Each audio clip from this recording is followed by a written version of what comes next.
आजच्या महाविकास आघाडीच्या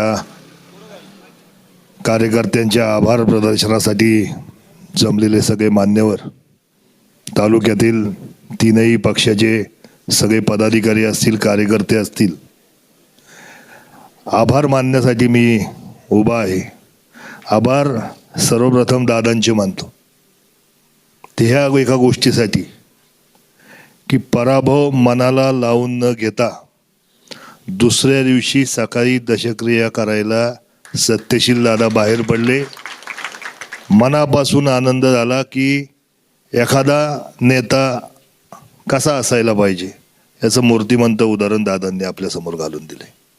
आणि मग दादांनी जर मूर्तिमंत उदाहरण घालून दिले तर मग मात्र आपण सुद्धा त्या पावलावर चालायला हरकत नाही. माझी विनंती आपल्या सगळ्यांना एवढीच आहे. मी आमच्या पक्षाच्या याच्या आधी अनेक वेळा मिटिंगा झाल्या. मी प्रत्येक वेळेस तेच सांगितलं की फक्त कार्यकर्ते मतदान करत नाहीत. आपल्याला मतदान सर्वसामान्य लोक करतात आणि सर्वसामान्य लोकांच्या अडीअडचणीला, सर्वसामान्य लोकांच्या सुखदुःखात आपण जो कोणी पोचल दादा, ती सगळ्यात मोठी गोष्ट असणार आहे. आणि मला वाटतं आपण इथून पुढं आपल्याला इलेक्शन सोडून द्या, इलेक्शन पार्ट आहे, परंतु सामाजिक जीवनामध्ये काम करायचं आहे आपल्याला. तर आपण सगळ्यांनी, आपण एवढी सगळी टीम आहे, एवढी सगळी लोक एकत्रित असल्यावर ह्या सगळ्यांनी जर सर्वसामान्य लोकांचा केंद्रबिंदू मानून जर काम केलं तर मला वाटत नाही की इथून पुढची कोणती इलेक्शन असेल किंवा इथून पुढचा कोणताही कार्यक्रम असेल हा यशस्वी झाल्याशिवाय राहणार नाही. दादा, मी आपलं मनापासूनचा आभार व्यक्त करतो. आपल्याही सगळ्यांना विनंती करतो की आजचा प्रत्येक दिवस ही रोज 5-50-100 लोकांपर्यंत आपण पोचलं पाहिजे. त्यांच्या समस्या सोडवण्यासाठी प्रयत्न केले पाहिजे. सगळी कामं, सगळ्या समस्या सोडू शकत नाही, पण समोरच्याला विश्वास बसला पाहिजे की आपल्यासाठी हा माणूस प्रयत्न करतोय.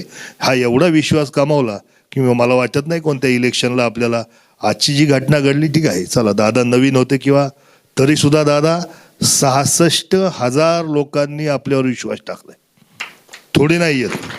तुम्ही सगळे मला म्हणत असाल, मला माहित नाही काय म्हणता, पण मी ज्या अँगलनी पाहतोय 66,000 लोकांचं प्रतिनिधित्व दादा आपल्याला करायचंय. मी आपलं मनापासूनचं स्वागत करतो की आपण सगळ्यांनी उठून आपण लगेच दुसऱ्या दिवशी बाहेर पडलात, लोकांच्या सुखदुःखामध्ये जायला सुरुवात केली. आपण सुद्धा आपापले जे काय आपले हेवेदावे असतील ते आपण आता बाजूला ठेवू आणि ते बाजूला ठेवून पुढच्या ज्या काही गोष्टी आपल्याला करायच्यात त्या एकत्रितरित्या करायच्यात.